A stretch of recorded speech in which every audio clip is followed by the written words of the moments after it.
This is your news source evening bulletin for today, Thursday, the 7th day of July in the year 2022. I'm Gordon Mosley reporting, and here's what we're tracking tonight. In an unprecedented move, the recently promoted Assistant Police Commissioner, who is also the chairman of the Police Officers Association, Calvin Brutus, has slammed the court's actions that seek to challenge the Police Service Commission and its work.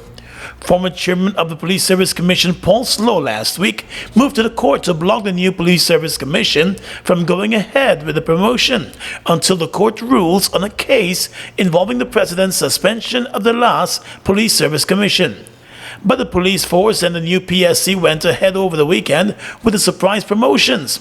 In a missive released by the Guyana Police Force last evening, Assistant Police Commissioner Brutus said, while every person alleging injustice can seek recourse, the move to block the police promotion is dubious and mischievous.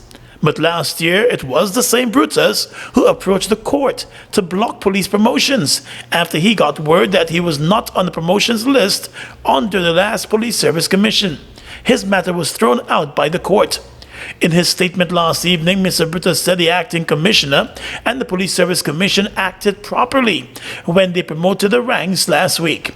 He took a jab at the former PSC, noting that there was a perception of bias and the morale of members of the force was at an all-time low during the last Police Service Commission, which was headed by Paul Slow. Mr. Brutus said hypothetically, should such litigation materialize and be successful, the resultant consequence will invariably be the annulment of the promotions between the Assistant Commissioner to Inspector brackets, which amounts to 255 members of the police force.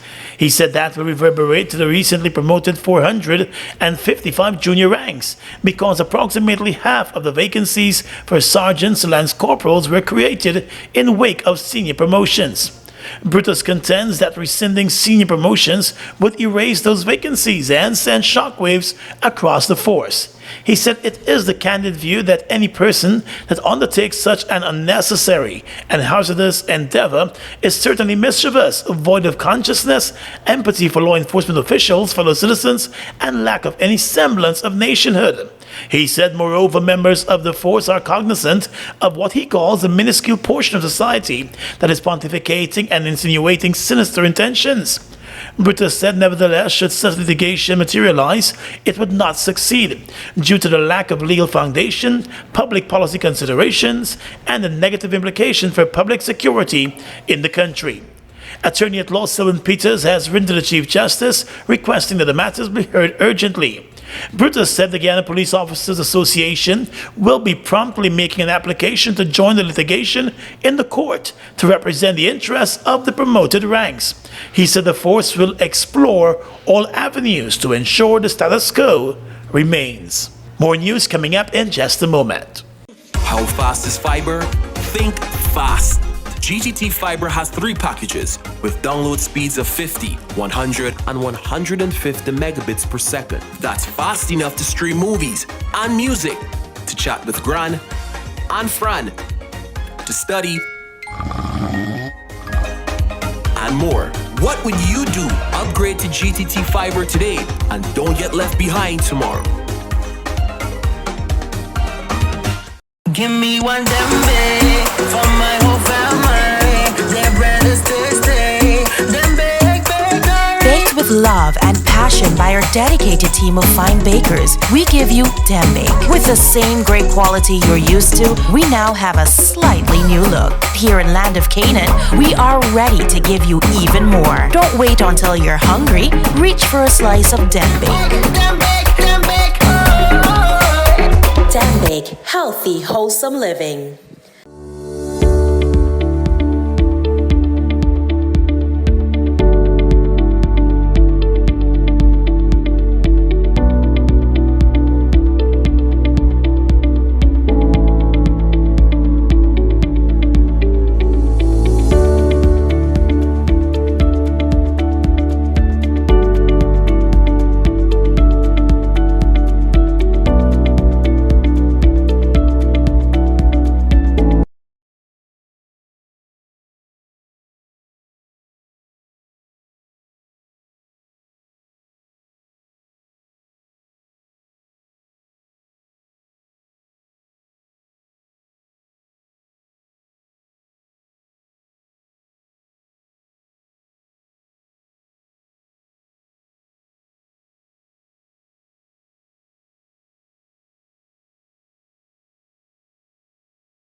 Guyana is receiving more profits from oil production than ExxonMobil and its partners in the Stabroek Block. So far, the country has received over $700 million in profit oil and royalty. The royalty is paid by Exxon and its partners and is not recoverable. Get in the game with Buster. Win a full gaming setup, Xbox X, gaming chair, gaming speaker and headset, or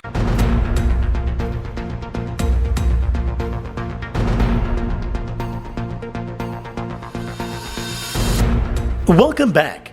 Well, days after Attorney Selwyn Peters wrote Chief Justice Roxanne George seeking an early date for the urgent hearing of cases about the Police Service Commission, the matter is set to be heard on Monday before Justice Gino Posada.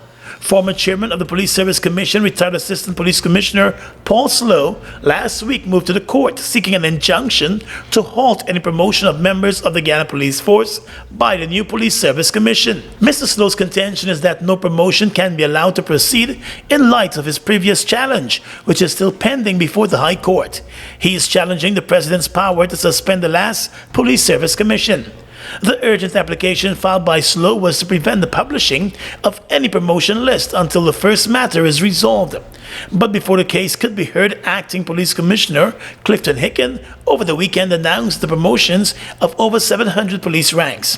Mr. Hicken's appointment as Acting Police Commissioner is also being challenged.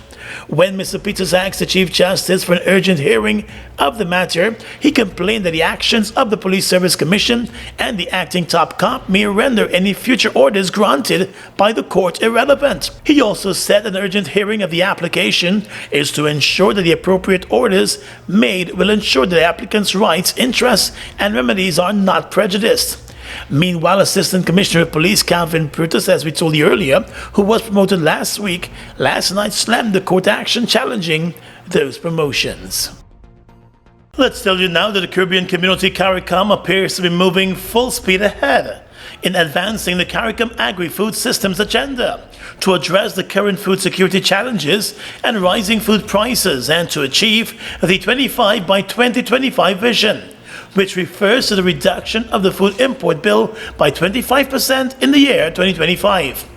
One of the main challenges CARICOM countries have faced among themselves is the difficulty to trade within the bloc due to trade barriers. But already plans are afoot to remove those barriers, since CARICOM leaders have mandated the Council for Trade and Economic Development COTED to conclude by the end of this month the various initiatives and programs aimed at the removal of non-tariff barriers to intra-regional trade. President Irfan Ali, who is CARICOM's lead head of agriculture, said the removal of the barriers are time-bound. And there is a clear commitment from all the leaders that the time for discussing and talking about these barriers is over, and we are now working on a strategic time-bound approach in the removal of these barriers. The president also said reducing the region's food import bill is now an important target that must be met. But he noted that all hands must be on board, including farmers and the private sector, that have a critical role to play. This is not only a political commitment. This is a commitment that includes the farmers, the private sector, young people, women. So what we have done is that we have developed an overarching strategy that incorporate all the players and stakeholders within the region and in individual societies. Majority of CARICOM states have developed and submitted their national targets, which will contribute to the attainment of the 25 by 2025 targets. CARICOM's Ministerial Task Force on Agriculture, through the Secretariat, has developed a reporting and monitoring tool, which member states are requested to report on monthly. An integral part of the plan is transportation and logistics. And at this meeting, we're seeing great movement in not only the infrastructure and the architecture to bring about the transportation plan and to action it, but also a commitment in advancing the work to get the financing and get this operational as quickly as possible. CARICOM leaders were updated on the issues at their recently concluded Heads of Government meeting, which took place in neighboring Suriname. Guyana and Belize signed a memorandum of understanding this evening following 2 days of discussions between the President of Guyana and the Prime Minister of Belize and their respective teams. Over the past 2 days, discussions were held on regional and integration challenges, including the protracted effects of the COVID-19 pandemic, the state of the ongoing economic recovery, climate change, and the existing geopolitical tensions. The leaders engaged in the discussions on agriculture and food security in the context of Guyana and Belize being mainland countries in CARICOM. Both heads agreed to the importance of strengthening agriculture and food security to mitigate the growing food crisis and provide lasting solutions to the challenge of food and nutrition security in the two countries. Prime Minister Rosana and President Irfan Ali agreed also on the urgency and value of deepening bilateral ties with CARICOM. Well, in Belize, we have 30% of our country on a protected status also. So again, we are seeing similarities on how we can cooperate in the work that we are presently doing or in our different countries. And it is true, these discussions that we felt that maybe we should sign a cooperation agreement between both countries. Earlier in the years when we were coming to independence, Guyana and Belize had a very, very close relationship and friendship. But I think that over the years that has drifted apart. I believe that today, now with the friendship that President Ali and we have developed and Eamon and his counterpart and so many other members of the government, I really truly see both countries once again renewing that friendship, strengthening that cooperation, assisting one another in different ways that we can. So in expanding our diplomatic work and reaching our network to those countries, Belize is a natural ally in mobilizing, helping us to mobilize understanding of our policies that we're driving. Because as you know, Guyana is transitioning in terms of its international image, and Belize is not only part of the CARICOM community but as part of that integrated whole through which Guyana can advance its cause, and Belize on the other hand can advance their cause with Brazil, for example. Under the MOU, the leaders have instructed officials in their ministries to operationalize the MOU as soon as possible and to prepare a joint work program consistent with the objectives of the MOU. They also held discussions on climate change and plans for cooperation in that area. And they agreed that Belize and Guyana would share best practices and expertise in tourism as Guyana moves to further develop its tourism industry. According to a statement from the Office of the President, both leaders reaffirmed their support for the efforts towards the preservation of the sovereignty and territorial integrity of their countries. Doors and windows, Republic. Rooms and more, Republic. A brand new rug on the floor. Come to Republic, come to Republic. Whatever you need, you got it. Come through and get your mortgage. Live the dream with Republic. 95 to 100% financing, 50% waiver of negotiation fees, plus one lucky person gets their mortgage paid in full. Turn someday into today. Talk to Republic Bank about your low-cost mortgage today. The International Building Expo is the only expo of its kind in the Caribbean, fostering homeownership and catapulting the construction sector with innovative and sustainable building practices, creating and advancing linkages among local, regional, and international stakeholders. It's the new frontier for building a One Guyana. The International Building Expo, commencing from July 22 at the Guyana National Stadium. Register now at www.buildingexpo.gy. Get a chance to win a brand new Toyota Race when you apply for a home loan. Get pre-approved by applying online, in bank, or at the Building Expo. Apply now. Promotion ends July 24 and the drawing will take place on the final day of the International Building Expo. Here's your chance to win and drive home a Toyota Race.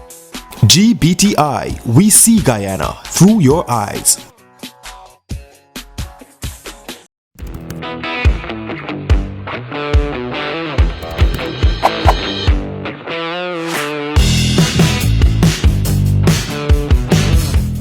Caribbean Airlines has announced the expansion of its cargo network to and from Cuba, which took effect at the end of June. According to Caribbean Airlines, through a partnership with general handling agent Aero Varadero, the airline will offer air cargo services twice weekly into Havana, Cuba on Tuesday and Saturday on its scheduled passenger flights. The handling agent in Cuba will be responsible for the distribution of the cargo upon request to the respective provinces and districts of Cuba. Customers will have the option to transport general cargo, pharmaceuticals, live animals, and perishable goods in the belly hold of the aircraft.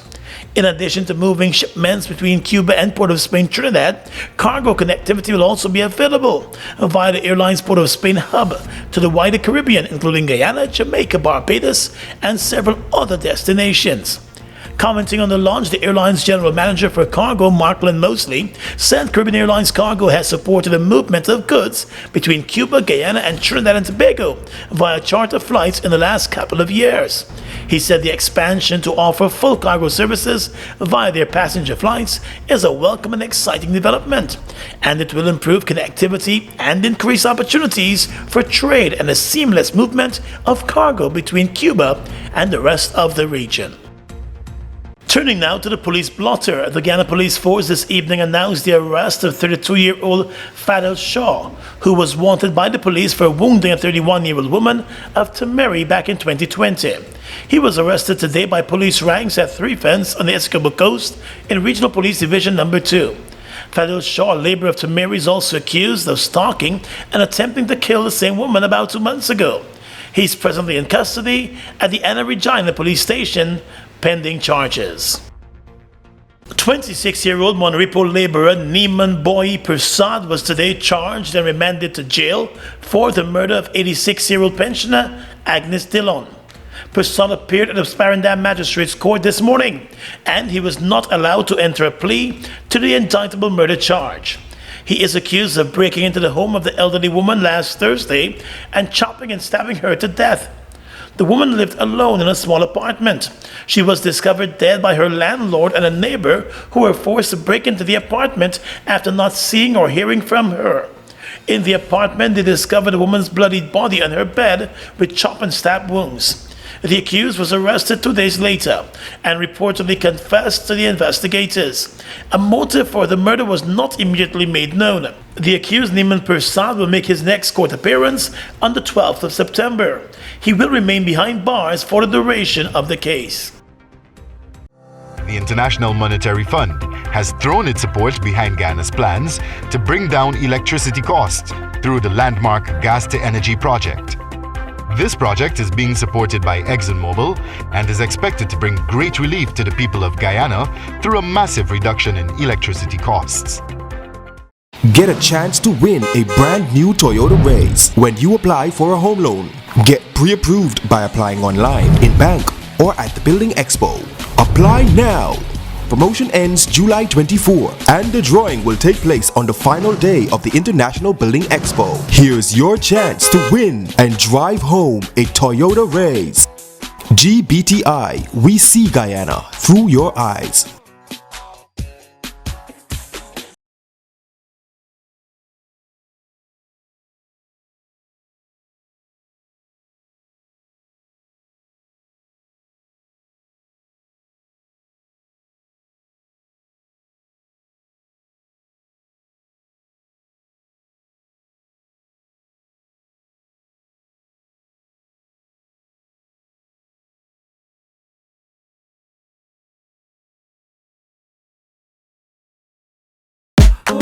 Doors and windows, rooms and more. A brand new rug on the floor. Come to Republic, come to Republic. Whatever you need, you got it. Come to and get your mortgage.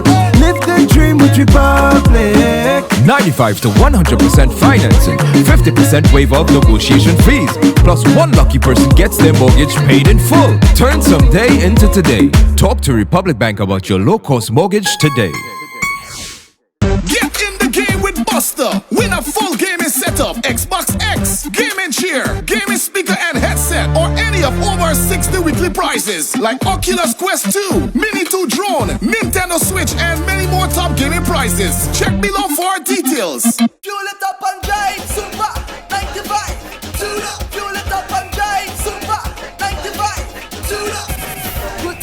fuel system, boy. High mileage and performance, boy. Guy Oil's Super 95 gasoline gives you more reasons to drive and is available at 56 service stations nationwide. For affordable price, high performance, and high mileage, choose Guy Oil's Super 95 gasoline. Fuel it up and drive.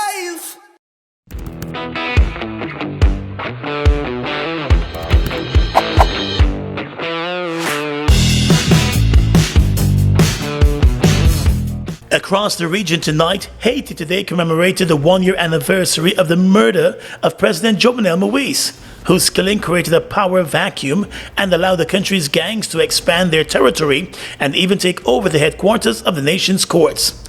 Haitian police have arrested more than 40 people, but have yet to charge anyone in the brazen murder, in which a group of gunmen that included former Colombian soldiers stormed Moïse's home in a pre-dawn raid. Last month, a gang known as 5 Seconds or 5 Seconds took control of the Port-au-Prince Palace of Justice, the seat of the Haitian court system, dashing any remaining hope for progress in the investigation into Moïse's murder. The 7th of July was declared a holiday. The country's culture ministry said on Twitter that it was creating a mausoleum for the late president.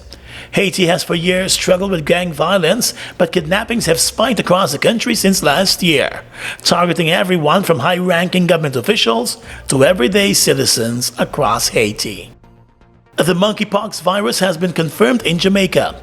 The Health and Wellness Minister in Jamaica, Dr. Christopher Tufton, told a press conference yesterday afternoon that the case is a man who recently returned to Jamaica from the United Kingdom. Tufton said he went to the public health system on the 5th of July, having arrived on the island 5 days earlier. He said the patient has been isolated and his close contacts are in quarantine. The Minister of Health said contact tracing will continue if it becomes necessary. Tufton said Jamaica's emergency response protocols have been activated, while he's urging Jamaicans not to panic. And finally tonight, international news. British Prime Minister Boris Johnson announced his resignation Thursday after droves of top government officials quit over the latest scandal to engulf him, marking an end to 3 tumultuous years in which he tried to bluster his way through one ethical lapse after another, reports the Associated Press. In the report, the AP said months of defiance ended almost with a shrug as Johnson stood outside number 10 Downing Street and conceded that his party wanted him gone. The brash 58-year-old politician who took Britain out of the European Union and steered it through COVID-19 and the war in Ukraine was brought down by one scandal too many, the latest involving his appointment of a politician who has been accused of sexual misconduct. The messiest of prime ministers did not leave cleanly. Johnson stepped down immediately as Conservative Party leader, but said he would remain as prime minister until the party chooses his successor. The timetable for that process will be announced next week. The last leadership contest took place 6 weeks ago in the party. And that's your News Source Evening Bulletin for tonight. I'm Gordon Mosley reporting and encouraging you to have a safe and enjoyable evening.